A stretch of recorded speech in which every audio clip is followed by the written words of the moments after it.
स्वागत है आप सभी का हमारे यूट्यूब चैनल साइंस वाले गुरुजी पर। आज हम बात करने वाले हैं अंग्रेजी कैसे सीखें। अंग्रेजी जो है वो पूरे विश्व में मतलब ऐसी भाषा है जो किसी भी देश में जाकर हम बोल सकते हैं और इसे समझने वाले भी लोग भी आसानी से मिल जाते हैं। अंग्रेजी जो है वो आज के दौर में सबसे ज़्यादा उपयोग की जाने वाली भाषा है और हमें इसकी सबसे ज़्यादा ज़रूरत है, क्योंकि कोई भी हमें अच्छी से अच्छी बुक पढ़नी हो या फिर जॉब इंटरव्यू हो, तो इनमें इस लैंग्वेज का बड़ा ही प्रभाव रहता है। तो आज हम कुछ टिप्स हैं, इनको फॉलो करेंगे और कुछ ऐसे नए-नए तरीके जानेंगे जिससे हम अंग्रेजी को बेहतर बना सकते हैं। तो आइए शुरू करते हैं। पहला है लर्न यूजिंग एवरीडे वर्ड्स। अंग्रेजी सीखने के लिए हमें सबसे पहले उन शब्दों को सीखना होगा जो आम भाषा में यूज़ किए जाते हैं, जो रोज़ की डेली दिनचर्या होती है उसमें यूज़ किए जाते हैं। जैसे how many, how much, further, through out etc.. जैसे अब आपको नॉर्मल शब्द तो आते ही हैं, जैसे जो लाइक है, डिसलाइक है वगैरह, ये जो कॉमन जो शब्द होते हैं ये तो। उसके अलावा जो शब्द सेंटेंस में यूज़ होते हैं वो हमें आने ज़रूरी हैं। जैसे हाउ मच, हाउ मैनी, इनमें भी बड़ा डिफरेंट डिफरेंट है। तो इन शब्दों का नॉलेज जो है वो हमें होना चाहिए ताकि हम सेंटेंस में इनका यूज़ कर कर सकें। अब अगर हमें इनका यूज़ करना आ गया, लेकिन जब बहुत सारे शब्द हैं और हर शब्द को हमें सीखना होगा, तो इन्हें हम एक-एक रट तो नहीं सकते। इन्हें सीखने का एक बेहतर तरीका है, वो है फ्लैश कार्ड। आप देख पा रहे होंगे यहाँ पे।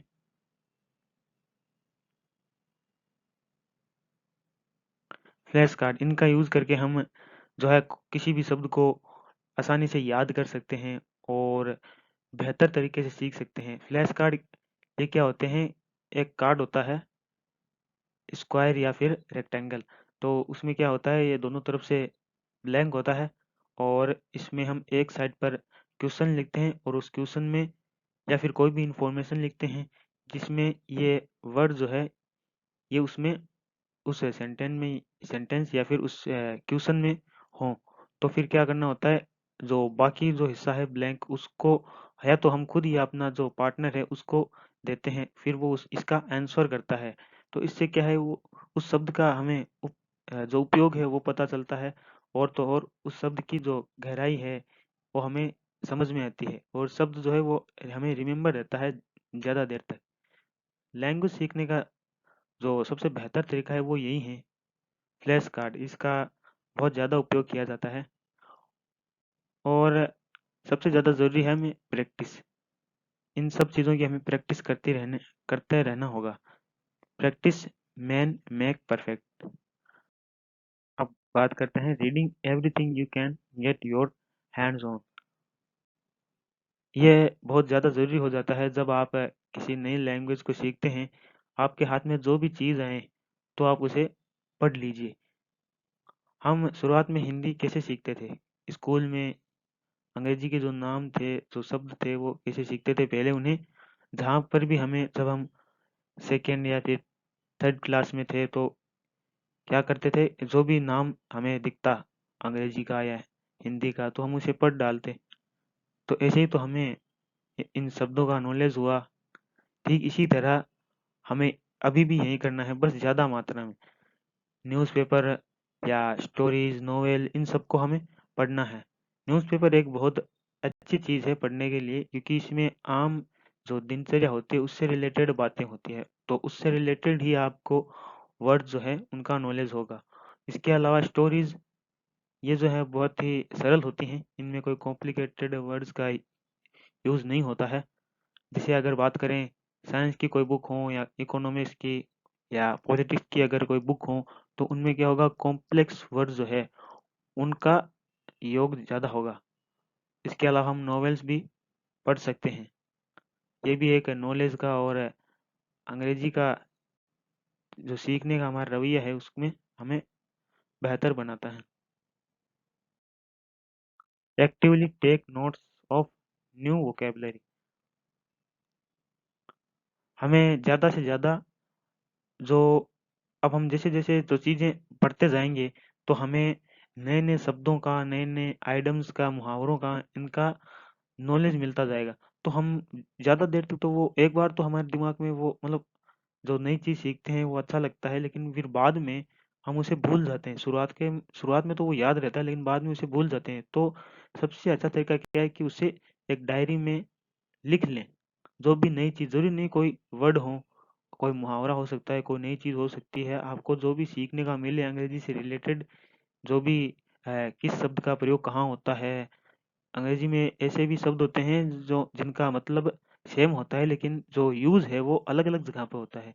तो हमें ऐसे भी शब्दों का ध्यान रखना होता है। बहुत सारी चीज़ें हैं जो सीखने लायक होती हैं, जो आपको ज़्यादा से ज़्यादा जो पढ़ने से है, आपको उनका नॉलेज होगा। तो उन्हें हमें नोट करना होगा, एक्टिवली टेक नोट्स। ठीक है? अब बात करते हैं फाइंड ए कन्वर्सेशन पार्टनर की। तो हमें एक ऐसा पार्टनर चाहिए जो अंग्रेजी को समझता हो, जानता हो। वो कोई भी हो सकता है, फ्रेंड हो सकता है, रिलेटिव हो सकता है। उससे बात करने से क्या होगा कि हमें अंग्रेजी का हम जैसे अंग्रेजी भाषा उसके उसके सामने बोलेंगे तो हमें कॉन्फिडेंस फील होगा। चाहे हम हमारी अंग्रेजी एक बार कैसी भी हो, लेकिन ऐसे जब बातचीत करते हैं अंग्रेजी में तो हमें कॉन्फिडेंस फील होता है। हमारा जो कॉन्फिडेंस है उसमें निखार आता है। चाहे चाहे हम आम दिनचर्या में ले लें अगर, तो जिस पर्सन के सामने बातचीत करते हैं ज़्यादा से ज़्यादा, तो उसके सामने बोलने का हमें कॉन्फिडेंस आता है, बजाय उसके जिसके साथ हम कम बोलते हैं। तो ठीक यही चीज़ इसमें भी है। जिसके साथ हम ज़्यादा से ज़्यादा अंग्रेजी बोलेंगे तो हमें अंग्रेजी बोलने में कॉन्फिडेंस आएगा। अगर इसके अलावा कोई फ्रेंड ना हो तो हम सोशल मीडिया का भी यूज़ ले सकते हैं। सोशल मीडिया का भी हम यूज़ कर सकते हैं। ये भी एक बहुत अच्छा सोर्स है, क्योंकि दुनिया में बहुत सारे ऐसे लोग हैं जो दूसरी कंट्री के हैं, जो इंग्लिश जानते हैं। उनसे हम बातचीत कर सकते हैं, उनके कल्चर के बारे में जान सकते हैं। इससे हमें उनके हिस्ट्री, बहुत सारी चीज़ों का नॉलेज होगा और उससे रिलेटेड जो वर्ड्स हैं उनका भी हमें नॉलेज होगा। इसके अलावा टॉक विथ योर सेल्फ, ये सबसे ज़्यादा ज़रूरी है, क्योंकि जो हम अपने आप में बोलते हैं अंदर ही अंदर, वही असल में हम बन जाते हैं। तो अगर हम ज़्यादा से ज़्यादा इंग्लिश का यूज़ करेंगे तो हमारा जो दिमाग है वो इंग्लिश की ओर कन्वर्ट होना शुरू होगा। ज़्यादा से ज़्यादा अंग्रेजी के जो शब्द हैं, जो चीज़ें हैं, उनको सीखेगा और जल्दी ही हम जो जो हमारा माइंड है वो अंग्रेजी से बेहतर तालमेल बिठाना शुरू कर देगा।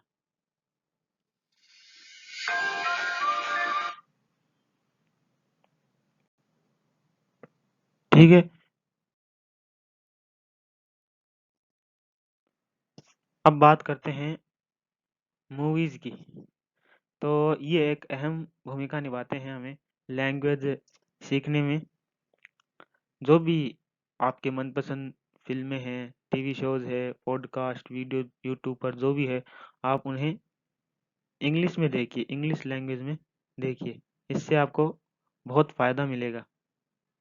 लेकिन याद रखें, विथ सबटाइटल, सबटाइटल का यूज़ करके ही आपको इसे देखना है। अब क्या होता है कि जैसे अगर कोई इंडियन इंग्लिश बोले तो उसके हर एक शब्द को हम पकड़ सकते हैं, लेकिन अगर कोई अंग्रेजी बोलेगा तो क्या होगा कि उसके शब्द जो है वो ऐसे पानी की तरह बह जाते हैं, हम उन्हें पकड़ नहीं पाते। शब्द जो है वो हमारे छूट जाते हैं। हम सोचते हैं समझ नहीं आता है, क्योंकि क्या होता है कि उसकी जो ज़बान है वो इंग्लिश के लिए ही बनी है और एक इंडियन है, उसकी ज़बान असल में हिंदी है और हिंदी के शब्दों में गहराई होती है। तो वो जो अंग्रेजी बोलता है अगर इंडियन, तो उसके शब्दों में गहराई दिखती है हमें। तो वो शब्द पकड़ में आते हैं, लेकिन अंग्रेजी पानी की तरह बह जाती है और हमें पता भी नहीं चलता। तो वीडियोज़ वगैरह देखने के बाद अब आपका जो पूरा दिन है उसे नोट करने का समय आ गया है। जब आप सोते समय सोने के लिए जाएँ तो उस समय एक डायरी लें और उसमें अपना जो पूरा दिन आपने क्या किया, आपके साथ अच्छा हुआ, बुरा हुआ, उसको लिख लीजिए। चाहे आपकी अंग्रेज़ी अच्छी हो या बुरी हो, लेकिन जैसे भी हो आपको उसमें लिखना है। आप जो भी दिनचर्या आपकी जैसी भी हो, उसको लिख लेना है। इससे क्या होगा, लिखने की बदौलत जो आपके जो वर्ड हैं उनमें निखार आएगा। दिन ब दिन आपकी अंग्रेजी जो है वो अच्छी होती चली जाएगी, क्योंकि हर दिन आप नए शब्द सीखोगे और रात को उसको सेंटेंस में बना बना कर लिखोगे, तो हर दिन आपको नई नई चीज़ें सीखने को मिलेगी और आप दिन ब दिन बेहतर होते चले जाओगे। तो लिखें ज़रूर, नोट करें। और इसी के साथ वीडियो को समाप्त करते हैं। अगर आपको वीडियो अच्छी लगी हो तो लाइक कीजिए, शेयर कीजिए और चैनल को सब्सक्राइब ज़रूर कीजिए। धन्यवाद।